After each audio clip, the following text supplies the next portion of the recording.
رحم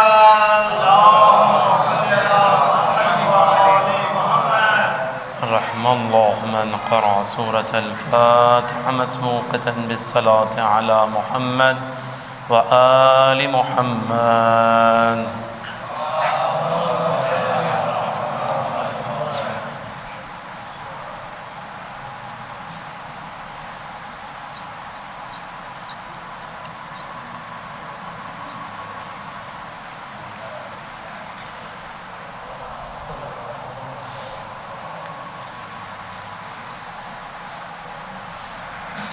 أعوذ بالله من الشيطان اللعين الرجيم. بسم الله الرحمن الرحيم. الحمد لله رب العالمين. الصلاة والسلام على أشرف الأنبياء والمرسلين طه وياسين ورحمة للعالمين أبي القاسم محمد.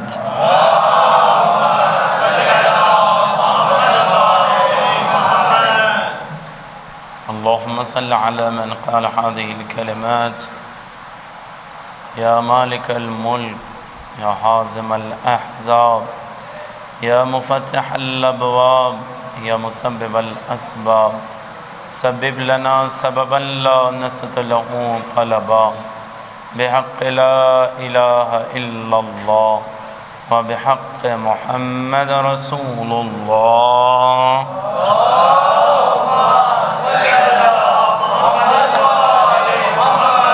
وعلى سيد المطهر وإمام المظفر وشجاع الغضنفر أبي شبير وشبر أبي الحسنين أمير المؤمنين علي بن أبي طالب.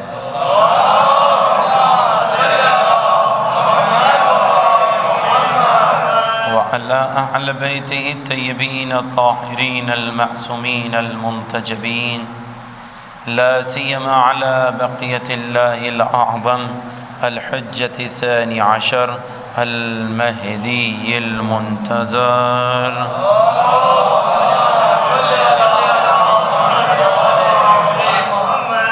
ولعنة الله على أعدائهم أجمعين من الآن إلى قيام يوم الدين، لا سيما على جبت والطاغوت. أما بعد، فقد قال رسول الله صلى الله عليه وآله وسلم: هم مع القرآن والقرآن معهم. صلوات محمد وعلى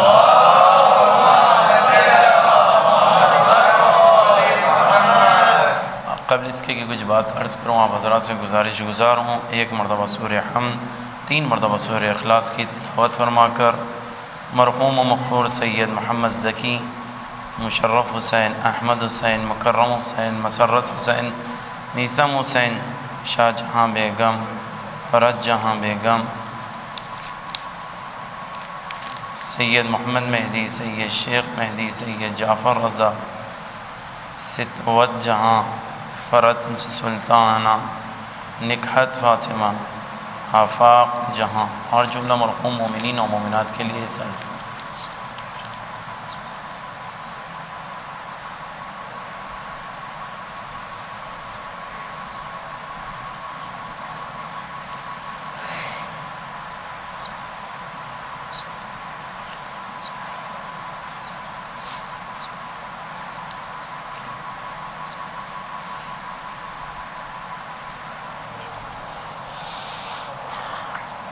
ایک صلوات پڑھ دیں محمد وآل محمد.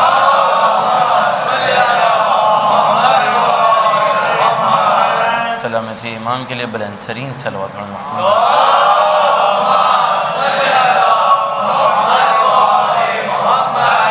تمام اعمال کی قبولیت کے بلند ترین صلوات.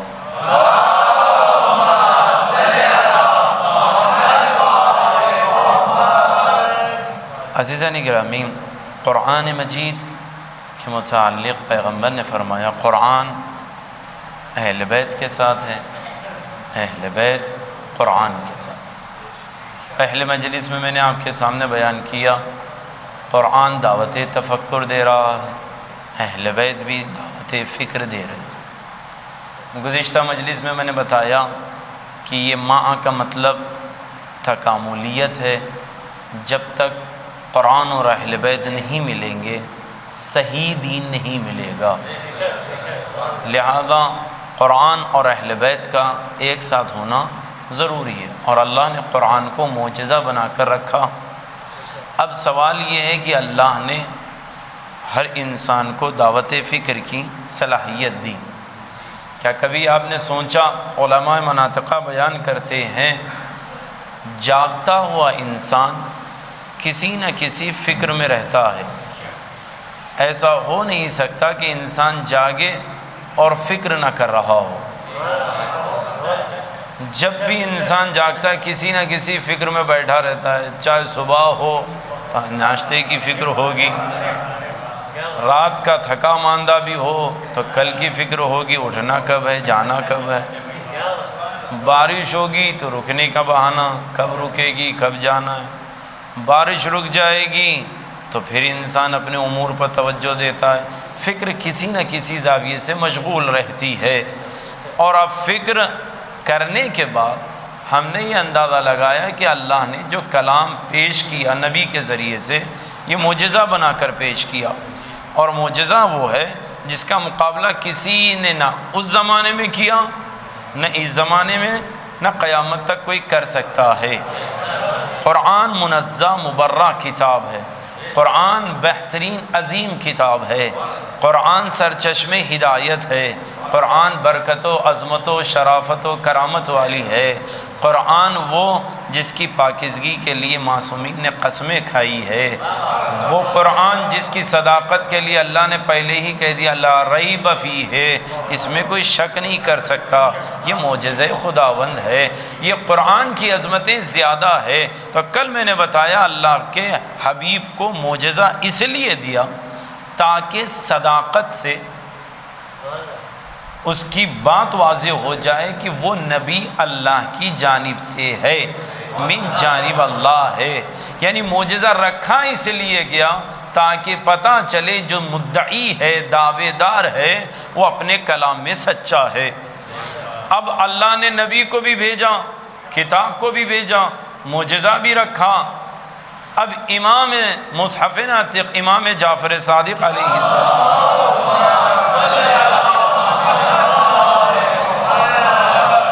نے ارشاد فرمایا اللہ نے دو حجتوں کو رکھا، حجت ظاہریہ اور حجت باطنیہ۔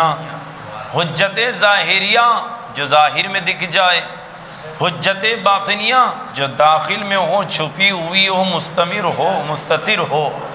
ٹھیک ہے، کہا مولا یہ دونوں حجتیں کیسی اور کہاں؟ کہا حجت باطنیہ اور حجت ظاہریہ کو سمجھنا ہو تو بس یوں سمجھو، حجت ظاہریہ انبیاء ہے، ائمہ ہے، ان کا کلام ہے، ان کی معجزات ہے، یہ حجت ظاہریہ ہے۔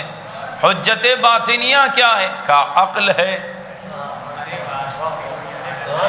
عقل ہے، حجت باطنیہ عقل ہے۔ پوری کتاب عقل موجود ہے امام کی، آپ دیکھ لیجئے امام نے کیا کیا فرمایا۔ عقل کے لیے امام نے بہت سے باتیں بیان کی، اس میں سے ایک ضمناً یہ بات بتا دوں، امام نے کہا اپنے یقین کو جلدی نہ توڑنا، اپنے یقین کو جلدی نہ توڑنا، الا کوئی دوسرا یقین آ جائے۔ میں دوسرے موضوع میں نہ جاتے ہوئے اپنی بات کو ثابت کروں تو اللہ نے عقل دیا، کتاب دی، نبی دیا، نبی سے معجزات ظاہر کیے، صداقت کو واضح کیا، ان کے حقانیت کو ظاہر و آشکار کیا۔ جب یہ سب کچھ دیا تو سوال یہ خدایا نبی کو کیوں بھیجا، امام کو کیوں بھیجا، کتاب کو کیوں بھیجا، مرسل کو کیوں بھیجا، خلیفہ کیوں بنایا، امام کیوں بنایا، ہادی کا انتظام کیوں کیا؟ سوال ہے تو سب کا جواب ایک ہے، کیا انبیاء بھی آئے، اوصیاء بھی آئے، ائمہ بھی آئے، معصومین بھی آئے، صالحین بھی آئے، زاہدین بھی آئے، شہداء بھی آئے، کس کو پہچانوانے کے لیے؟ کہ کسی کی ذات کو نہیں، اس کی ذات کو جو وحدہ لا شریک ہے، اس کی ذات کو سمجھانے کے لیے آئے جو خالق کائنات ہے، اس کو سمجھانے کے لیے آئے ان اللہ علی کل شیء قدیر کا مصداق ہے، وہ ہے جو عقل کے اندر سما نہیں سکتا، وہ ذات ہے جو ازلی ہے، ابدی ہے، اس کو سمجھانے کے لیے آئے۔ اب رک کر کہوں، اگر قرآن و آل محمد کی تعلیمات کو یکجا کیا جائے تو نچوڑ بس یہ ہے، اہل بیت ہو کہ قرآن ہو، انہوں نے صرف سمجھانا چاہا تو کیا؟ توحید الہی کو، خدا کو پہچنوایا۔ اب خدا کو قرآن نے بھی پہچنوایا اور ائمہ نے بھی پہچنوایا، اہل بیت نے بھی پہچنوایا۔ دونوں میں کس زاویے سے ہے؟ 4 حرفیں قرآن نے استعمال کی توحید کی بنیاد کے لیے، 4 حرفیں، بڑا غور سے سنیے گا، 4 حرف قرآن نے توحید کے لیے رکھا۔ پہلے حرف رکھا لا، لام اور الف، لا انکار نہیں، لا یدرکہ بالابصار، خدا کی ذات وہ ہے جو آنکھوں سے درک نہیں کی جاتی۔ لا کا لفظ آیا، یہ لا کیا ہے؟ تو اب سنیے غور سے، خود توحید کیا ہے پہلے سمجھ لیں۔ تو کہتے ہیں خود توحید 2 کلمے کو جوڑ دیا جائے، وہ کیا؟ لا الہ الا اللہ، ایک، دوسرا وحدہ لا، 2 حصے۔ لا الہ الا اللہ کا تعلق میں اپنے سمجھانے کے لیے کہہ رہا ہوں آنکھوں سے ہے۔ کیا مطلب؟ کہ جو چیز آنکھ سے نظر آتی ہے، اب آپ زمین پر چل رہے تھے، زمین ختم نہیں ہو رہی تھی، کہا ماشاءاللہ زمین تو تا حد نظر ہے، دیکھتے دیکھتے آسمان کی طرف دیکھا تو سمجھ میں آیا کہ زمین کہیں نہ کہیں جا کر رک جاتی ہے، ختم ہو جاتی ہے، آسمان پر زمین نہیں ہے۔ آسمان کو دیکھتے چلے کہ یہ تو تا حد نظر آ رہا ہے، ٹھوکر لگی، نگاہیں زمین پہ پڑی، پتہ چلا آسمان بھی محدود ہے کیونکہ زمین پر نہیں ہے۔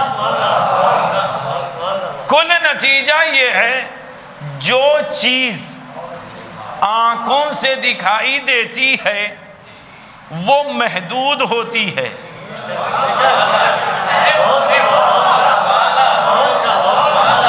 جو چیز آنکھوں سے نظر آئے وہ محدود ہے۔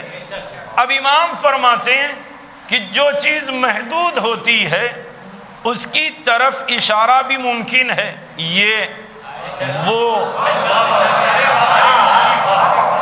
اب جب اشارہ ہوا تو محدودیت ظاہر بھی ہو گئی۔ اب جو چیز آنکھوں سے نظر آ رہی ہے وہ محدود بھی ہے، اشارہ بھی ممکن ہے، تو جو چیز محدود اور لیمیٹڈ ہے، امام فرماتے ہیں وہ دوسرے کی محتاج ہے۔ جو چیز آنکھ سے نظر آئے وہ محدود، لیمیٹڈ ہے اور دوسرے کی محتاج ہے۔ اگر خدا آنکھوں سے نظر آ جائے تو محدود ہو جائے گا، لیمیٹڈ ہو جائے گا اور محتاج ہو جائے گا، اور جو محتاج ہے وہ خدا نہیں ہو سکتا، ہے نا عزیزو؟ جو چیز آنکھوں سے نظر آئے وہ محدود ہے، اور جو محدود ہے وہ دوسرے کی محتاج ہے، اور خدا محتاج نہیں ہے۔ اب ہم سے نہ پوچھیں توحید جنہوں نے آل محمد کا در چھوڑ کر سمجھا،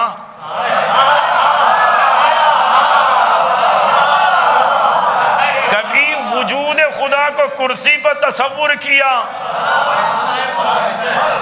کوئی راتوں میں اتر کر آتا ہے کوئی مانگنے والا؟ کبھی کہیں اور نظر آتا ہے، تو جب پتا چلا جب در آل محمد چھوڑو گے ولایت علی سے دور ہو جاؤ گے، نہ تمہیں نبوت صحیح ملے گی نہ توحید صحیح ملے گی۔ لہذا ضروری ہے آل محمد کے قریب ہو۔ پہلا حرف ہے لا، لا یدرکہ بالابصار، خدا کی ذات وہ ہے جو آنکھوں سے، اسی پر تائید کی، کیا دکھائی نہیں دیتا؟ کوئی یہ نہ سوچے آنکھوں سے نہیں دکھائی دیتا، سو جاؤں خواب میں دکھ جائے گا۔ جو چیزیں آج کل آنکھوں سے حل نہیں ہوتی وہ خوابوں سے حل ہو جاتی ہے۔ ایک صلوات پڑھیں محمد آل محمد۔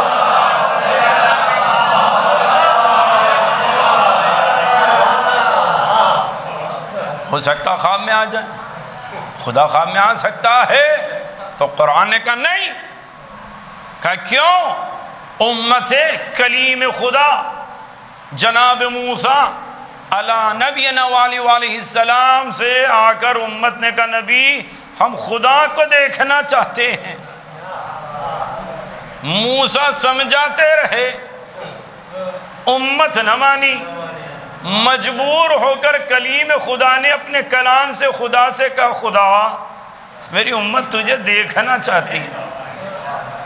تو خدا نے کہا لن ترانی، اے موسیٰ کوئی ہرگز مجھے نہیں دیکھ سکتا۔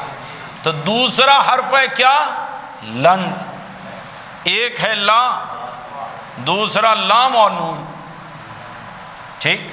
کوئی ہرگز نہیں دیکھ سکتا۔ موسیٰ کی امت والا سید الاوصیاء کے پاس آیا اور غالب علی کل غالب کے قریب آیا، امیر المومنین سے سوال کرتا ہے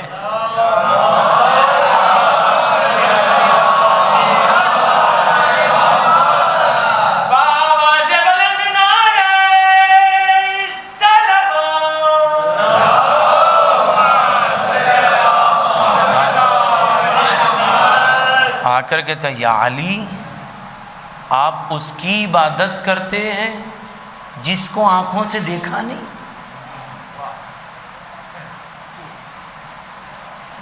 تو امام نے کہا خدا کی قسم ایسا نہیں ہے کہ میں اپنے خدا کو آنکھوں سے نہ دیکھا۔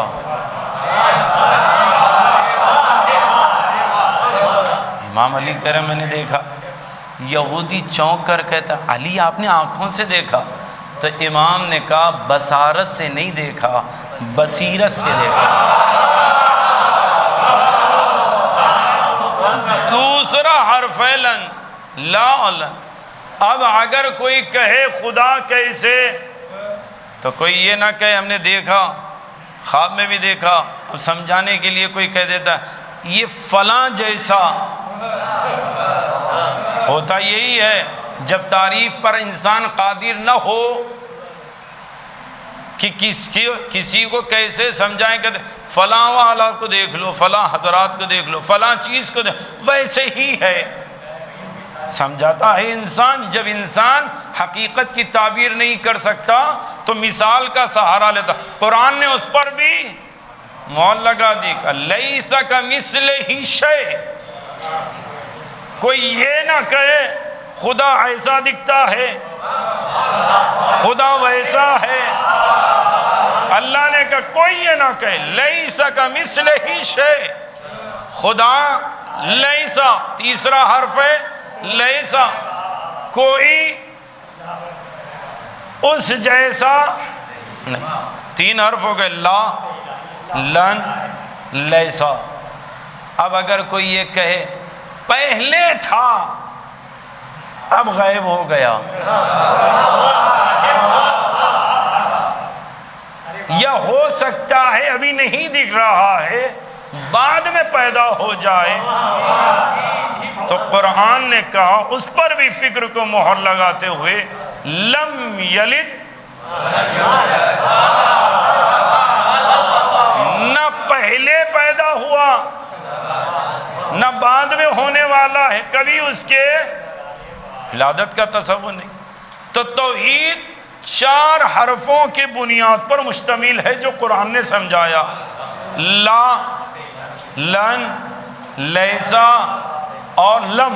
یہ 4 حرفوں کی بنیاد توحید کی عمارت کو کھڑا کیا تو کلمہ مکمل ہوا، لا الہ الا اللہ، خدا کے علاوہ کوئی۔ لیکن انسان، اب آپ سے میں بتاؤں، جو چیز زبان سے نہیں کر سکتا ذہن میں کر لیتا ہے۔ کوئی اگر کسی کو تماچا رسید کر دے، قادر نہ ہو تو ذہن میں بہت کچھ سوچ لیتا ہے، ایسا کر دیتا ہوں، ایسا کر دوں گا، ویسے مار دوں گا، کیونکہ تصور کے آپ مالک، جو سوچنا ہے سوچ لو، جو کرنا ہے کر لو، لیکن ظاہر نہیں کرتا۔ ویسے ہی جیسے بغیر کسی سبب کے کبھی ٹیچر اپنے شاگرد کو پیٹ دے تو کچھ کہتا تو زبان سے نہیں، ذہن میں تصورات بہت کچھ آ جاتے ہیں، ایسا ویسا تصور بہت ہے۔ اب علماء مناطقہ کہتے ہیں جب متکلم کہنے والا، کلام کرنے والا جب کلام کرتا ہے تو جو سامع سننے والا مخاطب ہوتا ہے، جیسے یہ کلمہ کہتا ہے ویسے وہ تصور کرتا ہے۔ میں نے کہا کتاب، اب آپ کو سوچنے کی ضرورت نہیں ہے، ذہن میں کتاب آ جائے گی۔ پانی، ذہن میں پانی آ جائے گا، کیوں؟ جیسے ہی لفظ ادا ہوا تصور مخاطب کے ذہن میں آ جائے گا، ہے نا میرے ساتھ عزیزوں؟ اب آپ فرخندہ بنیاد شہر حیدرآباد دکن کی مایانہ عمارت 4 مینار ذہن میں آ گئی، دہلی کی محبت والی علامت تاج محل، اس کو اٹھائیے 4 مینار پر رکھ دیں، ذہن میں ہو سکتا ہے، خارج میں مینار تو دور ہے، پتھر بھی نہیں ہلا سکتے، ذہن میں ممکن ہے۔ 4 مینار رکھا، اس کے اوپر تاج محل کو رکھا۔ اب جب تاج محل کو رکھا تھوڑی بلندی چاہیے تو دہلی سے قطب مینار اٹھا لیا، اب اس کے اوپر رکھ دیا۔ اب آپ نیچے سے چلیے گا، 4 مینار، پھر اوپر آئیے تاج محل، پھر آئیے قطب مینار۔ اب قطب مینار کی بلندی سے نیچے دیکھیے، سب کے ذہن خالی، کیوں؟ اس لیے کہ ہم نے کہا کچھ نہیں تو آپ سوچے کچھ نہیں۔ سمجھ میں آیا؟ جیسے جیسے لفظ نکلتا ہے ویسے ویسے تصور چلتا ہے۔ اب آپ یہ بتائیے، 4 مینار، تاج محل، قطب مینار پہ اوپر گئے، کس طرف سے گئے؟ دائیں جانب سے، بائیں جانب سے، آگے سے، پیچھے سے، کہاں سے اوپر گئے؟ ہر کسی کا ذہن اپنا ہے، ہو سکتا ہے کوئی دائیں جانب سے گیا ہو سکتا کوئی بائیں جانب سے گیا ہو، کوئی سیدھا گیا ہو، کوئی اور راستہ اپنایا ہو، ممکن ہے۔ تو اب نتیجتاً علماء یہ کہتے ہیں مناطقہ، ہر انسان کا سوچنے کا طریقہ اپنا ہوتا ہے، اور امام فرماتے ہیں، کہتے ہیں جو چیز تمہارے ذہن میں آئے وہ تمہاری بنائی ہوئی ہے اور تم اس کے خالق ہو۔ ہے میرے ساتھ عزیزو؟ جو چیز ذہن میں آئے وہ تمہاری مخلوق، تم اس کے خالق، وہ بنائی ہوئی، تم بنانے والے۔ اب امام کہتے ہیں اگر خدا تصور میں آ جائے تو تمہاری مخلوق ہوگا، خالق نہ رہے گا۔ تو لہذا کوئی انسان تصور میں بھی خدا کو لا نہیں سکتا۔ اب آنے کے بعد کسی نے کہا ارے توحید الہی، توحید کا کلمہ، لیکن نہ آنکھوں سے نظر آ رہا ہے نہ ذہن میں آ رہا ہے۔ قرآن نے بھی بنیادیں رکھ دی، لم بھی رکھ دیا، لا بھی رکھ دیا، لیسا بھی رکھ دیا، اب کیا کریں؟ نہ آنکھوں سے نظر، نہ تصور میں آنے والا، پھر کیا کریں؟ جب مشکل آئی تو حلال مشکلات کے فرزند کے پاس آئے، آ کر کہنے لگے اے ابن رسول اللہ، اے علی و زہرا کے بیٹے، نہ خدا آنکھوں سے دکھتا ہے نہ خدا ذہن میں آتا ہے، پھر ہم خدا کو مانے کیسے؟ یہ آل محمد کا کرم نوازی اور آل محمد کا کرم ہے کہ جو جیسی فکر رکھتا تھا، جو جیسی عقل رکھتا تھا، آل محمد نے اسے ویسے سمجھایا۔ اب امام چاہتے تو واجب الوجود، ممکن الوجود، ممتنع الوجود، علت و معلول و غایت و علت، قادر و غیر قادرہ، سب پر بحث کر سکتے تھے، لیکن امام نے یہ سوال کے جواب میں یہ نہیں کہا، بلکہ پوچھا کرتے کیا ہو؟ تو امام سے اس نے کہا مولا میں تو کشتی چلاتا ہوں، ایک ملہ ہوں، کشتی چلاتا ہوں۔ تو امام نے کہا اچھا تم کشتی چلاتے ہو؟ کہا مولا ہاں میں کشتی چلاتا ہوں۔ امام نے کہا کبھی تنہا گئے؟ کہا مولا بہت مرتبہ، اکیلے نکل گیا رزق حلال کے لیے اور واپس بھی آ گیا، بہت مرتبہ اکیلے گیا۔ تو امام نے کہا یہ بتاؤ جب اکیلے تھے کبھی غرق ہوئے ہو، طوفان کی زد میں آئے ہو؟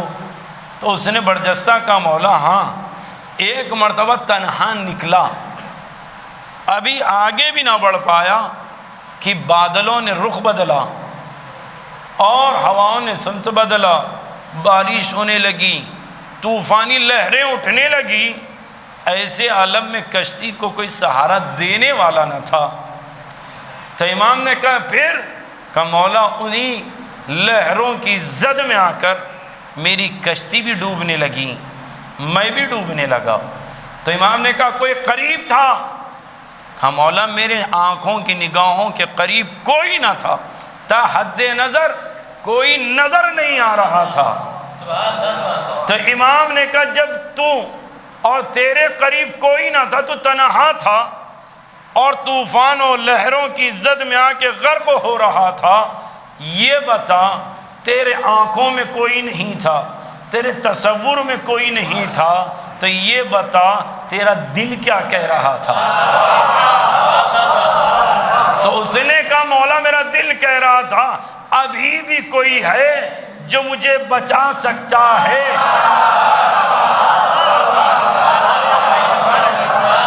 امام نے کہا بس اسی کا نام خدا ہے، جو نہ آنکھوں سے نظر آئے نہ تصورات میں آئے، لیکن اپنے وجود کا تمہیں یقین دلا دے، اسے خدا کہتے ہیں۔ ایک صلوات پڑھیں محمد و آل محمد۔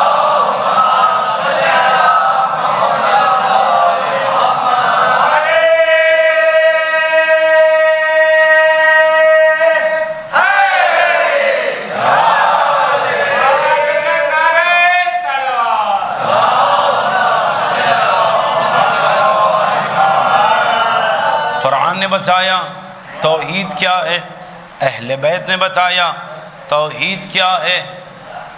یہودی جو اطراف مدینہ رہتے تھے، بنی نظیر، بنی قریظہ اور بنی قیقاع والے، انہوں نے کہا بعد از نبی کس کو ٹیکس دیں، کس کو جزیہ پیش کریں، جا کر لا کر پیسہ دیں؟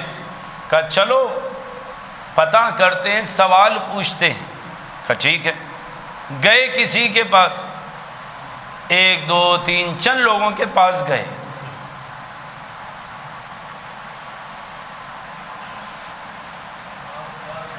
چند لوگوں کے پاس گئے، سوال پوچھا، این ربک، تمہارا پروردگار کہاں ہے؟ اگر دل سے اسلام لاتے تو صحیح جواب دیتے، فوراً کا خدا آسمان پر ہے۔ یہودی نے کہا اچھا دلیل کیا ہے؟ کہ جب بھی دعا کرتے ہاتھ آسمان کی طرف اٹھا، خدا آسمان پر ہے۔ تو یہودی پڑھے لکھے تھے، تو یہودی نے فوراً کہا یہ بتاؤ اگر تمہارا خدا آسمان پر ہے تو روئے زمین وجود خدا سے خالی ہے۔ اب چونکے جواب غلط، اب ہوگا کیا؟ اب کوئی پینترا تھا نہیں، کوئی کچھ زمانہ تھا نہیں، فوراً کا خلیفہ سے زبان۔ اچھا یہودی پہلے ہی سے اسی مزاج کے تھے کہ کون کس سے ڈرتا ہے؟ انہوں نے کہا خبردار، اگر تم نے گرفتار کرنے یا قتل کرنے کی کوشش کی تو اطراف والے حملہ کر دیں گے۔ کہا اب لڑے گا کون؟ جنگ میں کبھی لڑے ہوں تو تلوار اٹھائیں، چھوڑ دو، جانے دو۔ یہ باہر نکلا افسوس کرتا ہوا، کیسے سے پاس، کیسا اسلام، کون سی شریعت، کون سی کتاب؟ افسوس کرتا ہوا باہر نکلا۔ میں اپنی دکنی زبان حیدرآبادی لہجے میں کہوں، کڑکڑاتا ہوا، اونٹتا ہوا باہر نکلا۔ ہاں کیسے آیا، کیوں آیا؟ بے خوفی ہو گئی، ٹائم برباد ہو گیا، ضائع ہو گیا، غصے سے باہر نکلا۔ ہر مرض کی دوا سلمان محمدی۔ سلمان نے دیکھا یہ افسوس کرتا ہوا جا رہا ہے، رک کر کے کہاں؟ کہا آیا تھا سوال پوچھنے، جواب تک صحیح نہیں، دلیل تک صحیح نہیں، میں نہیں مانتا۔ تو سلمان نے کہا سنو، تمہیں علم چاہیے تو چلو میں لے چلتا ہوں۔ لے کر سلمان چلے تو یہودی نے کہا کہاں لے جانا چاہتے؟ کہا چلو۔ اب لے کر آئے مسجد سے قریب، متصل گھر کے قریب، دروازے پر دق الباب کیا، آواز آئی کون؟ کہا مولا میں سلمان۔ کہا آ جاؤ۔ کہا مولا میرے ساتھ ایک یہودی ہے۔ کہا اسے بھی لے آؤ۔ بیت الشرف کا دروازہ کھولا سلمان نے، اور یہودی کے ساتھ والد خانہ امیر المؤمنین کے گھر داخل ہوئے۔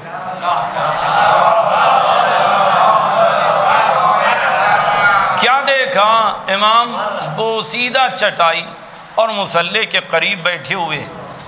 اب یہ داخل ہوا تو بڑے تعجب سے کبھی امام کو دیکھتا ہے، کبھی چٹائی کو دیکھتا ہے، کبھی دیوار، کبھی چھت، کبھی کسی چیز کو دیکھتا ہے۔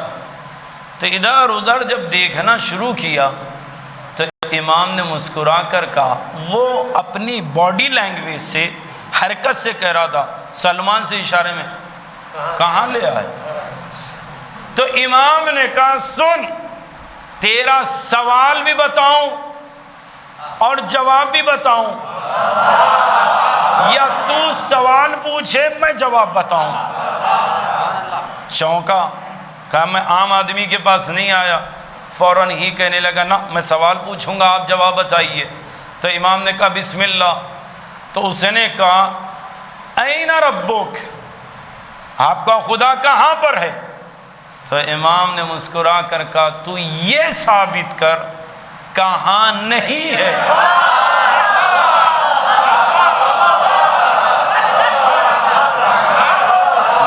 میں ثابت کروں کہ خدا وہاں ہے۔ چونک گیا، یہودی تھا، کیک کاٹنے کی عادت تھی، فوراً سوال پوچھا متی ولد، خدا کب پیدا ہوا؟ تو امام نے کہا لفظ کب اور جب نہ تھا تب سے ہے، کب اور جب بھی نہ تھا تب سے ہے۔ تو ایک مرتبہ گھبرا کر کہتا تھوڑی وضاحت کر دیجئے۔ تو امام نے کہا سن، پیدا وہ چیز ہوتی ہے جو پہلے سے نہ ہو۔ خدا ازلی ہے، ابدی ہے، وہی اول ہے، وہی آخر ہے، وہی زندہ کرنے والا ہے، وہی مردہ کرنے والا ہے، موت دینے والا ہے۔ فوراً یہودی علی کے قدموں پر گرا، کلمہ اسلام کا پڑھنے لگا۔ پوچھا سلمان نے کیوں کلمہ پڑھ لیا؟ کہا یہ وہ سوال و جواب ہے جہاں موسیٰ نے کہا تھا نبی کا جو جانشین ہوگا اس سے یہ سوال پوچھنا، وہ وہی جواب بتائے گا۔ میں نے سوال پوچھا، وہی جواب جو موسیٰ نے بتایا تھا علی نے بتایا ہے۔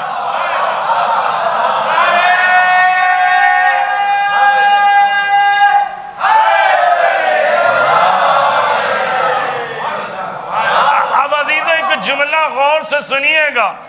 آج کل عادتیں یہ ہے ہر جگہ اپنا نام لکھو، بینر بڑے اس پر لکھو، جہاں بھی ہو لکھو، ہر جگہ لکھو۔ الفاظ سے لوگ اپنی شہرت چاہتے ہیں۔ میں کہوں گا سلمان آپ تو ماشاءاللہ ایران سے آئے، مدینے میں آئے، مکے میں رہے، مدینے میں رہے، کلمہ تو جانتے ہیں، توحید بھی سمجھا سکتے ہیں، اتنے قادر تو آپ ہیں، لیکن سلمان یہودی کو وہیں جواب دے دیتے، علی کے پاس کیوں لے کر آئے؟ تو سلمان ہم یہ کہیں گے آپ کلمہ پڑھوا دیتے۔ تاریخ لکھنے والے کہتے ہیں سلمان نے اتنے مسلمان کیے، سلمان نے انہیں کلمہ پڑھایا، سلمان نے ایسا کیا، سلمان نے ویسا کیا۔ تو سلمان جواب دے کر کہیں گے خاموش، اتنا یاد رکھ، ہر کسی طلبگار کو علی کے در پر لا کر چھوڑ دو، تو جب تک علی کا نام رہے گا علی کے صدقے میں سلمان بھی رہے گا، علی کے صدقے میں بوذر بھی رہے گا۔ اگر میں اپنے لیے کرتا چند ورق پر لکھا تو جاتا، زمانہ مجھے یاد نہ کرتا۔ میں نے اپنے آپ کو علی کے در پر لے جا کر لوگوں کو بتا دیا اگر تم علی تک پہنچاؤ گے تو جب تک علی کا نام رہے گا تمہارا بھی نام رہے گا۔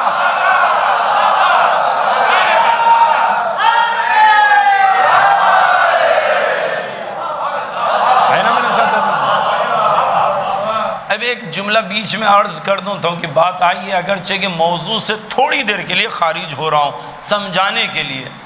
آغا محمد تقی مصباح یزدی رحمت اللہ علیہ اپنی کتاب الدروس فی العقائد عربی میں، فارسی میں آموزش عقائد مختلف نام سے کتابیں آ چکی ہے، اس میں دیکھیے گا اصل نفی پر گفتگو کرتے ہیں۔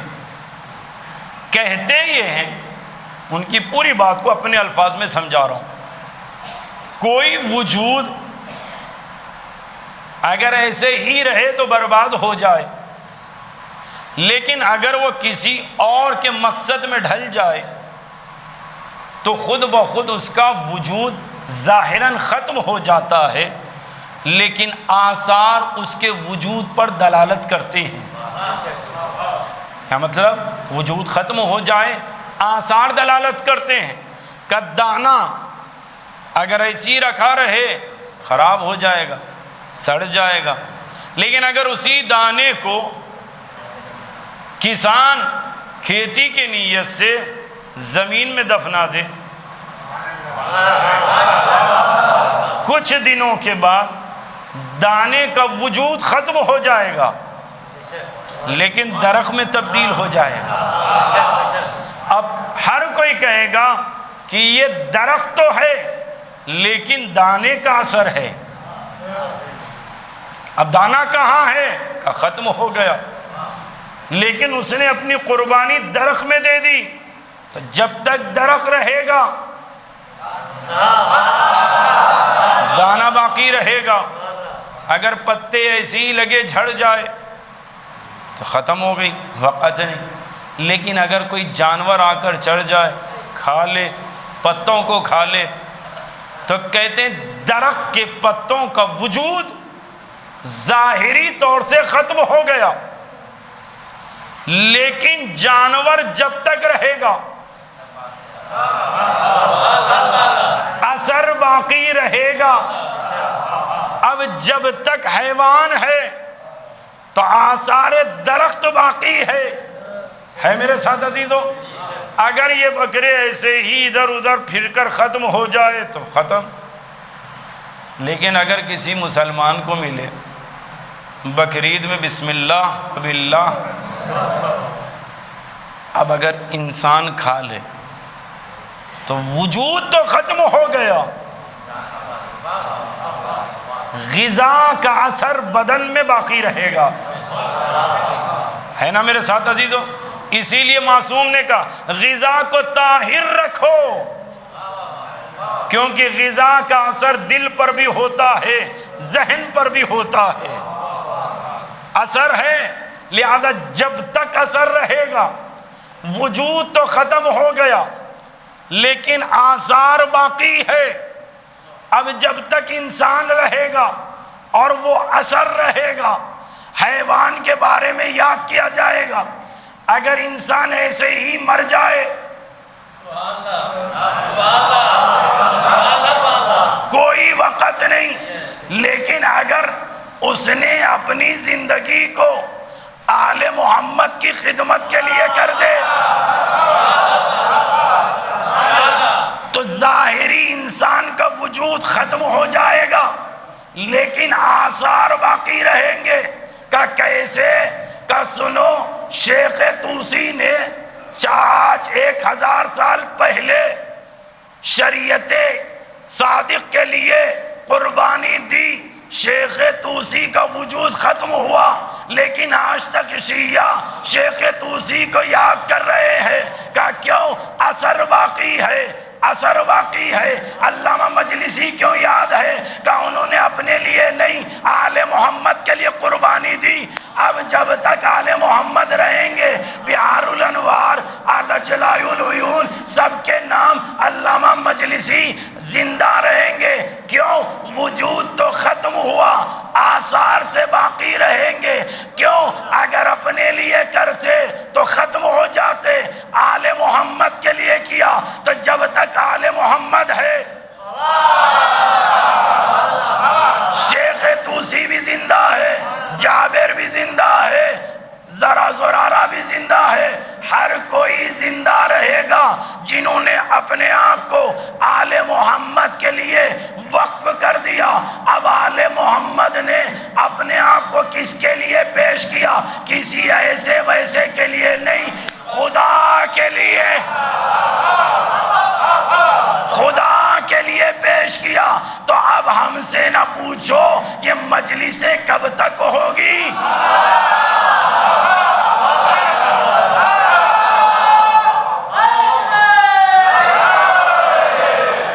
اب کب تک ہوگی ہم سے نہ پوچھو۔ جس کے لیے قربانی دی ہے جب تک وہ باقی رہے گا اس وقت تک ذکر حسین باقی رہے گا۔ اب ہم سے یہ نہ پوچھو کہ کب تک باقی رہے گا، جب تک خدا باقی رکھے گا اور رہے گا ذکر حسین رہے گا۔ ایک صلوات پڑھے محمد والا۔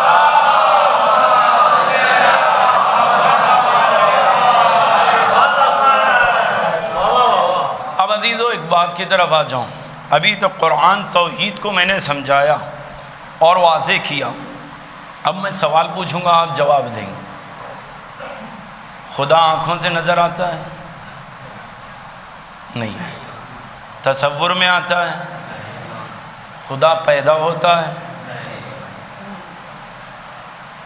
خدا نہ تصور میں آتا، نہ آنکھوں میں آتا، نہ پیدا ہوتا، نہ حساب و کتاب میں آتا، کسی میں نہیں آتا، ہے نا عزیز؟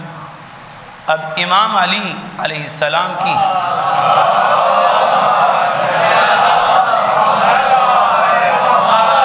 حدیث مبارکہ ہے، سید عبداللہ شبر رحمت اللہ علیہ نے اپنی کتاب میں نقل کیا۔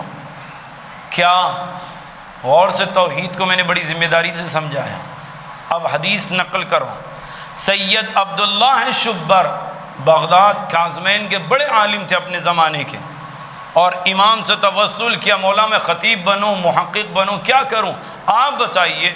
تو امام کاظم نے خواب ہی میں قلم دیا، اتنی کتابیں لکھی علامہ مجلسی سے کم تو نہ تھی، اتنی کتابیں سید عبداللہ شبر نے لکھی، بے پناہ کتابیں لکھی، کیونکہ قلم جب معصوم دے بہت سی کتاب۔ اپنی کتاب میں ایک حدیث کو تحریر کیا۔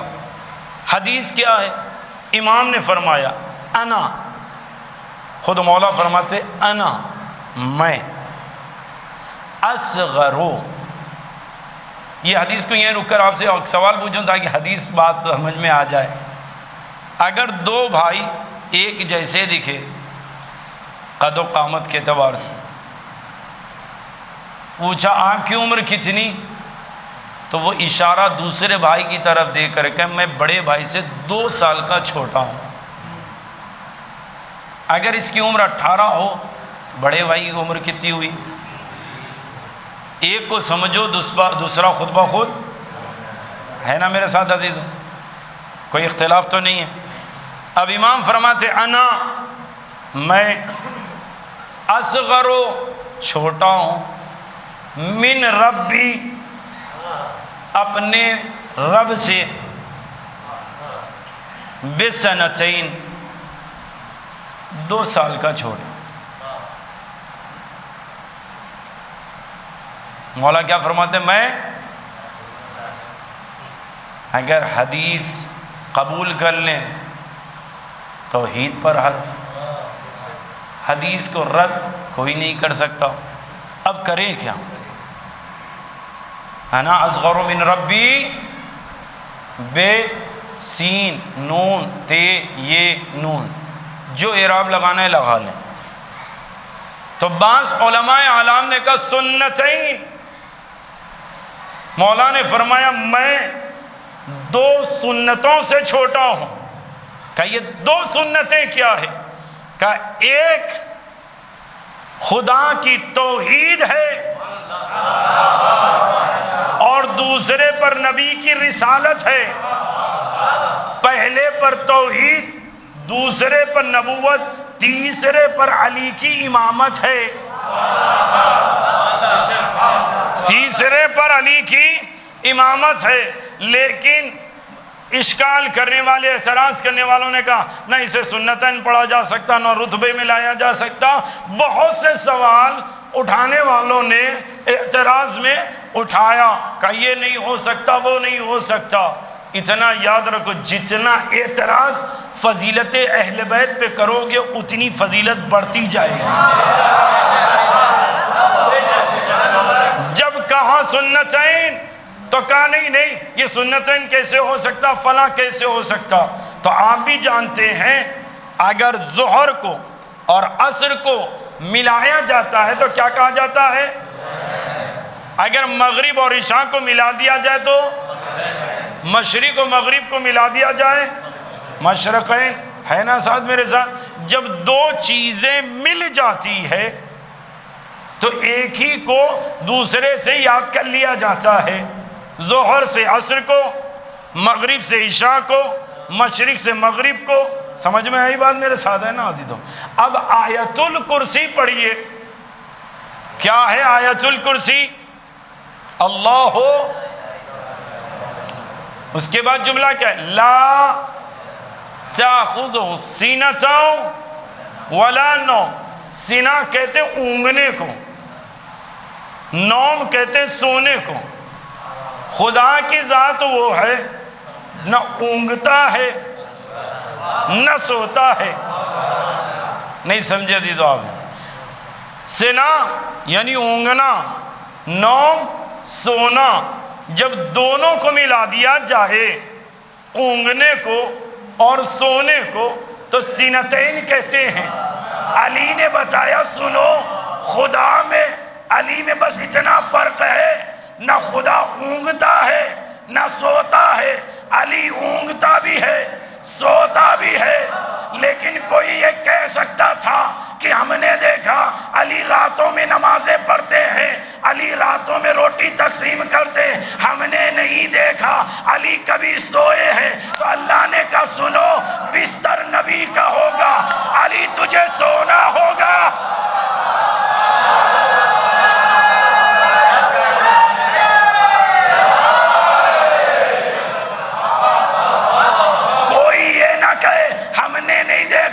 علی سوئے ہیں تو اللہ نے کہا علی اب تجھے بستر پر نبی کے سونا ہوگا۔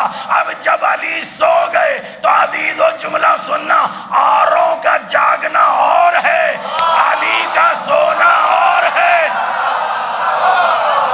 بڑی ذمہ داری سے جملہ کہہ رہا ہوں، اوروں نے جاگ کر نہ نبوت بچایا، نہ توحید بچایا، نہ اسلام بچایا، نہ ایمان بچایا، لیکن علی سو کر نبوت کو بھی بچایا، توحید کو بھی بچایا۔ ایک صلوات پڑھے محمد۔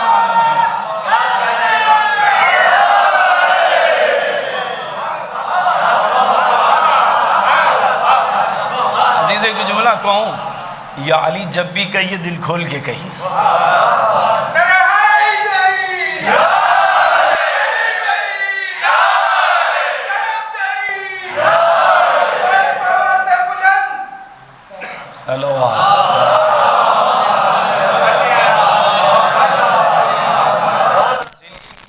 یاد رکھیے گا، دل کھول کے اس لیے کہیے، یہ علی صرف علی نہیں ہے، دین حق کا صحیح ترجمان علی ہے۔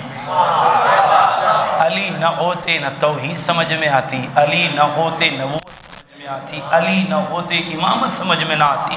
اس لیے دل کھول کے کہیے، لیکن یاد رکھیے گا علی کہنا سب کے بس کی بات نہیں ہے۔ نجف کے ایک بزرگ عالم دین نے اپنی کتاب میں واقعے میں لکھا، کہتے ہیں ایک نوجوان گھر کے باہر چبوترے پہ بیٹھے اپنے دوست و احباب کے درمیان سوال پوچھتا ہے، یہ بتاؤ میرے بابا کے بارے میں کیا کہتے ہو؟ بڑے اچھے ہیں۔ نمازی ہے؟ کہاں؟ متقی ہے؟ کہاں؟ کوئی اشکال اعتراض؟ کہا نہیں۔ کہتا ہے کہ اب میں کہہ رہا ہوں میں علی کو دوست نہیں رکھتا۔ علی کو دوست نہیں رکھتا۔ جب یہ کہہ رہا تھا اسی وقت اس کا باپ گھر سے باہر آیا، اسی وقت جیسے ہی بیٹے کا یہ کلام سنا کہ میں علی کو دوست نہیں رکھتا تو ہاتھ پہ مار کر کہتا ہے عیب کتنا بھی چھپاؤ نکل کر آتا ہے۔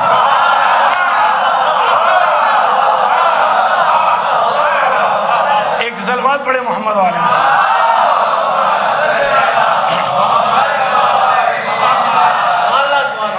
لہذا علی دل کھول کے کرے تو قرآن نے توحید سمجھایا، اہل بیت نے توحید سمجھایا۔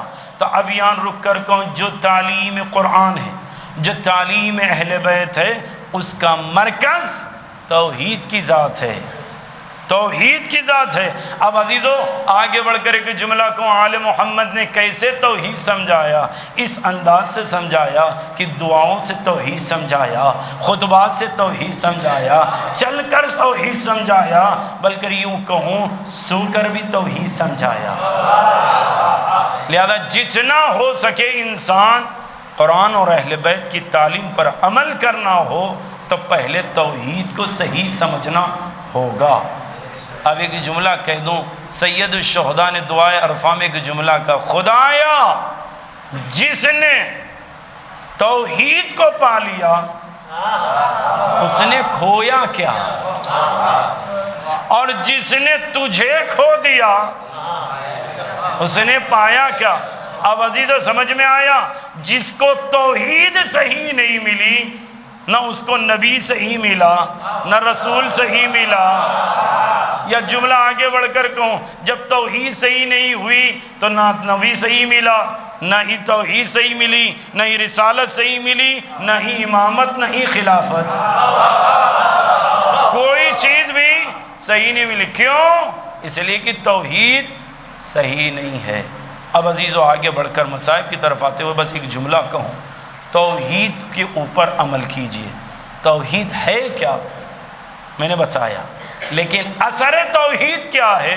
تو امام کہتے ہیں خدا سے واقعی طور سے اپنے آپ کو مربوط کر لینا، اس کی ذات سے تصور کرتے ہوئے اور اپنے اعتبار سے قصد قربت اور رحمت الہی کے تقرب کا عنوان رکھ کر آگے بڑھنا، یہ اصل اساس ہے۔ اور قرآن نے بھی سمجھایا، اہل بیت نے بھی سمجھایا۔ اسی لیے جملہ سنو گے عزیزو، میں کہاں اتنی دیر تک آپ کو مطالب جمع کر کے دیا، اب آپ سنو گے۔ کربلا کس کا دفاع ہے بتائیے؟ کربلا میں انصار حسین، اصحاب حسین کس کا دفاع کیا انہوں نے؟ حسین کا ہے نا میرے ساتھ عزیزو، دین محمد کا، شریعت محمد کا، امامت علوی کا، عصمت صدیقہ کا اور کرامت حسنی کا دفاع کیا کس نے؟ انصار حسین نے۔ اب جملہ غور سے سنیے گا، معصوم کہتے ہیں جب انصار حسین کی قبر پر جانا تو یہ سب تو کہنا کہ تم انصار رسول ہو، انصار علی ہو، انصار حسن ہو، انصار فاطمہ ہو، انصار حسین ہو، لیکن آخر میں معصوم نے کہا زیارت شہداء میں السلام علیکم ایھا الذابون عن توحید اللہ، ارے تم تمام لوگوں پر سلام جس نے توحید خدا کا دفاع کیا۔ ابھی لوگ کیا سن رہے ہو؟ کیا کہا امام نے؟ توحید کے دفاع کرنے والے، توحید کی حمایت کرنے والوں پر ہمارا سلام ہو۔ کربلا میں انصار حسین نے کس کا دفاع کیا؟ حسین کا دفاع کیا۔ امام نے کہا کہو جا کر امام حسین کے اصحاب کو کہ تم نے توحید کا دفاع کیا۔ کہا کیوں؟ کہ جس کو امامت حسین سمجھ میں نہیں آئی اس کو توحید الہی بھی سمجھ میں نہیں آئی۔ لہذا اب جو دفاع حسین کرے گا وہ حسین کا دفاع نہیں ہے، نبی محمد کا دفاع ہے، علی کا دفاع ہے، حسن کا دفاع ہے۔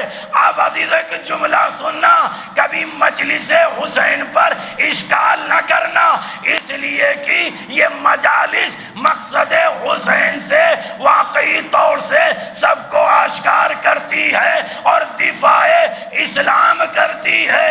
تو اب جو مجالس برپا کرتے ہیں یہ دفاع اسلام کرتے ہیں، تو یہ مجالس واقعی طور سے صرف دفاع حسین نہیں ہے، یہ دفاع علی بھی ہے، دفاع نبی بھی ہے، دفاع شریعت بھی ہے، دفاع ایمان بھی ہے، دفاع توحید بھی ہے۔ ایک صلوات پڑھے محمد والا۔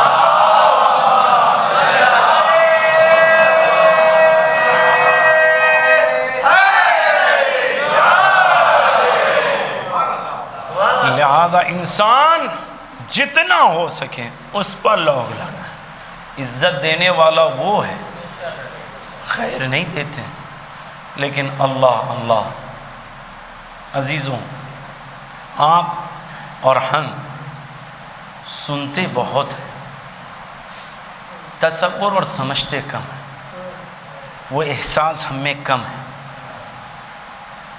کیوں؟ ارباب مقاتل کہتے ہیں جہاں حسین کا دفاع بڑوں نے کیا وہیں حسین کا دفاع چھوٹے چھوٹے یتیم بچوں نے بھی کیا۔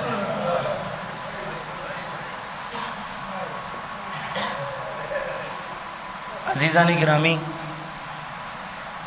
آپ اپنے گھر میں بچوں کو دیکھتے ہیں نا، اگر چھوٹے بچے 2-3 سال کے بچے ہو، اگر ان کی چاہت کی چیز ان کے ماں باپ کے پاس نہ ہو بلکہ ان کے ماں باپ کے دشمن کے پاس بھی ہو، تو بچے اپنے ماں باپ کو چھوڑ کر اپنے مقصد و چاہت کی چیز لینے کے لیے غیر کے پاس چلے جاتے ہیں، لیکن اللہ اللہ سلام ہو ان یتیمان حسین پر جو خیمے میں العطش کہتے تو رہے لیکن حسین کا خیمہ چھوڑ کر غیر کے طرف نہیں گئے۔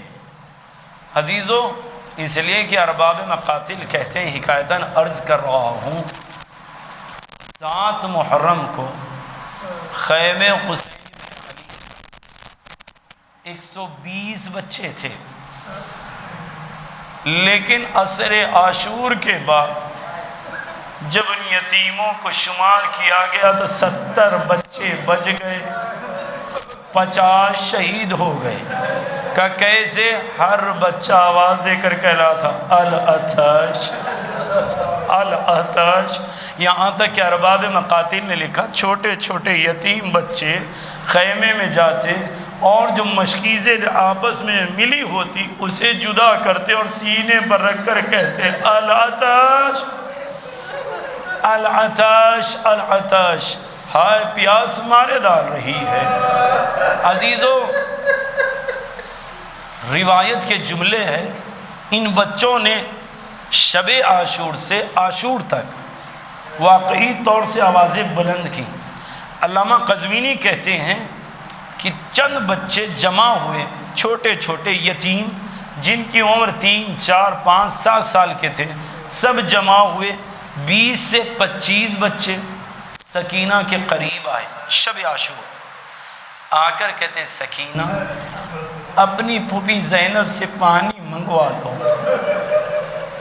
اگر زینب کہہ دے تو تمہارے چچا عباس پانی لے کر آ جائے گا۔ چند بچوں کو لیے سکینہ خیمے میں داخل ہوئی۔ جیسے ہی خیمے میں داخل ہوئی اس کے بعد بی بی زینب کے حجرے میں داخل زینب ہوئی، جناب سکینہ ہوئی، جناب زینب کے خیمے میں خاموش ہو گئی۔ ایک مرتبہ جناب زینب نے پوچھا، اے سکینہ خیر تو ہے؟ عزیزو سنو کے جملے، علامہ قزوینی کہتے ہیں وہ چھوٹے سے شہزادہ علی اصغر کو لے کر زینب پریشان تھی، کبھی زمین پر رکھتی کبھی سینے سے لگا لیتی۔ کیوں؟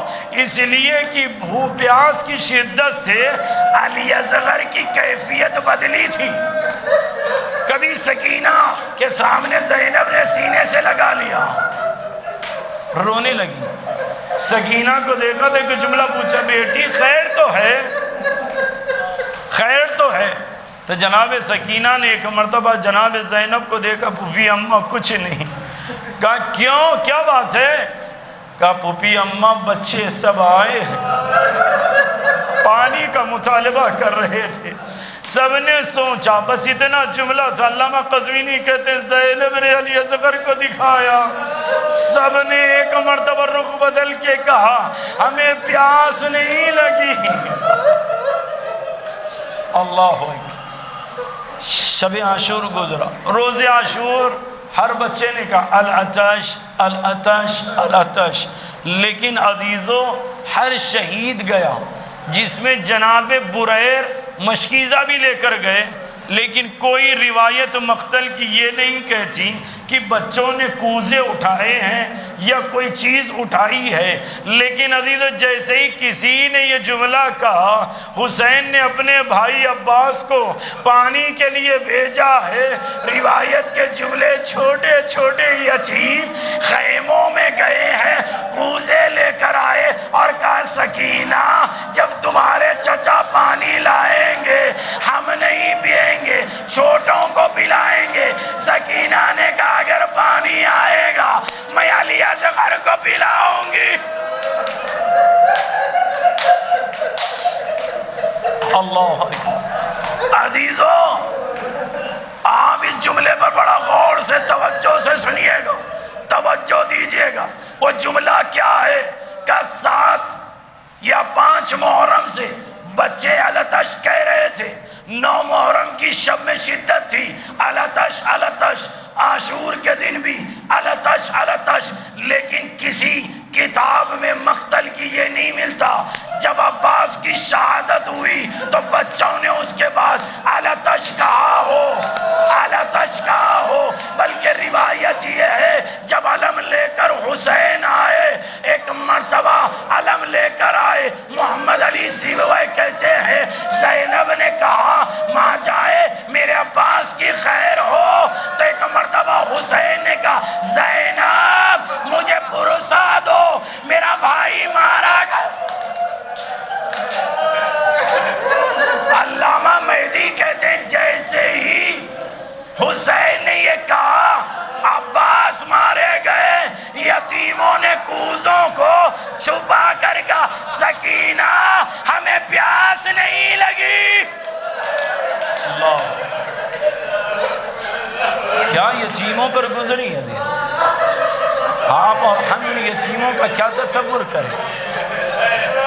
دو روایتیں بیان کروں گا، آپ کبھی ان بچوں کی شہادت پر توجہ دینا. اس لیے کہ امام زمانہ سے سید شہاب الدین مراشی نجفی نے پوچھا مولا میں کیا کروں، تو امام نے کہا ان یتیموں کو یاد کرو جس کا کوئی خیال کرنے والا اور اس زمانے میں کوئی رحم کرنے والا نہ تھا.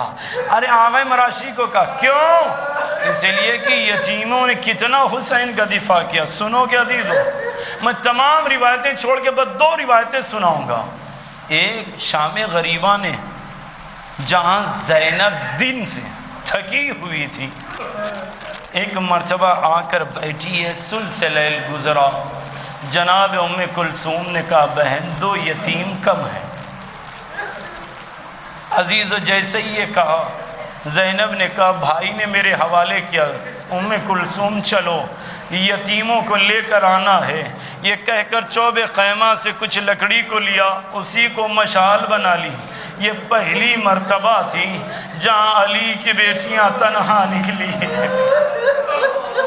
عباس کے بغیر حسین کے بغیر نکلی ہے ام کلثوم، اور ایک مرتبہ زینب نکلی ہے. چلتے ہوئے بکھرے لاشوں کے درمیان ملائکہ ماتم کر رہے ہیں، فرشتے گریہ کر رہے ہیں. زینب و کلثوم چلتے چلتے ایک مقام پر پہنچی تو کیا دیکھا، دو یتیم ان کے چہرے زمین پر ہے، لیٹے ہوئے ہیں. جناب زینب نے کہا کلثوم سنبھل کر اٹھانا، کہیں یہ بچے جاگ جائیں تو پانی کا مطالبہ نہ کرنے ہیں. لہذا دونوں بہنیں بیٹھ گئیں، مشعل کو قریب میں رکھا. آغا اسماعیل رجبی کہتے ہیں جیسے ہی بہنوں نے ہاتھ آگے بڑھائے فوراً واپس لے کر کہا عباس یہ بچے تو شہید ہو گئے. عزیزوں اب ایک جملہ میں آپ کے سامنے کہنے جا رہا ہوں.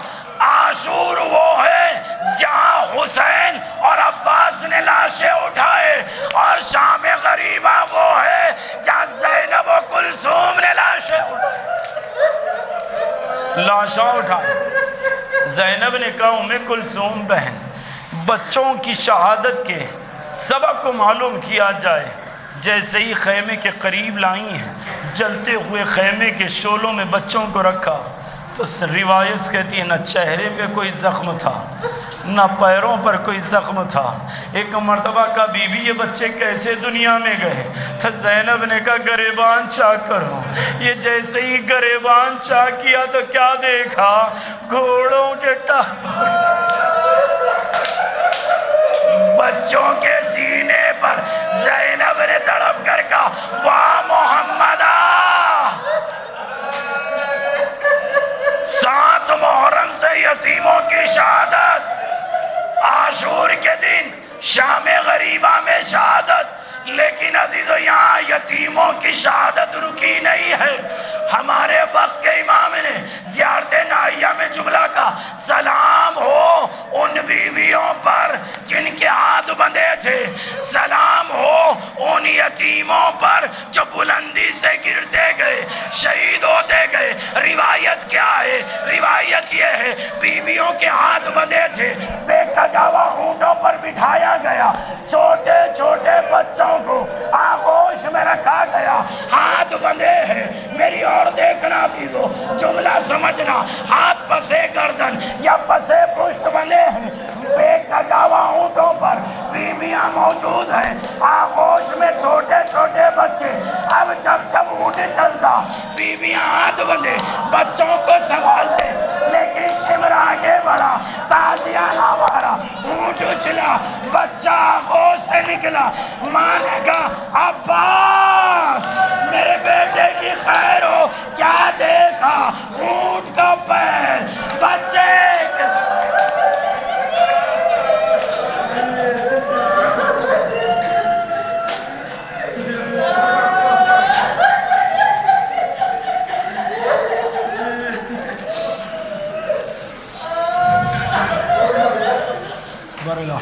رب فعل محمد راج اس پلیل سے عزاداری کو قبول فرما، خدایا ان رونے والوں کو زیارت اربعین نصیب فرما، خدایا ہم سب کا خاتمہ ولایہ آل محمد پہ فرما، خدایا دنیا میں زیارت حسین، آخرت میں شفاعت حسین نصیب فرما، خدایا تجھے واسطہ اہل بیت علیہ السلام کا اگر دشمنان اہل بیت لائق ہدایت عطا فرما، ونوں نے نیست و نابود فرما، خدایا تجھے واسطہ اہل بیت علیہ السلام کا ماتمداروں کے بازوؤں میں قوت حیدری عنایت فرما، خدایا تمام مؤمنین کو شر اشرار حاسدین کے حسد سے محفوظ فرما، ہمارے دعاؤں کو قبول فرما۔ ربنا تقبل منا انک انت السمیع العلیم۔ انشاءاللہ کل آخری مجلس ہوگی، ماتم حسین۔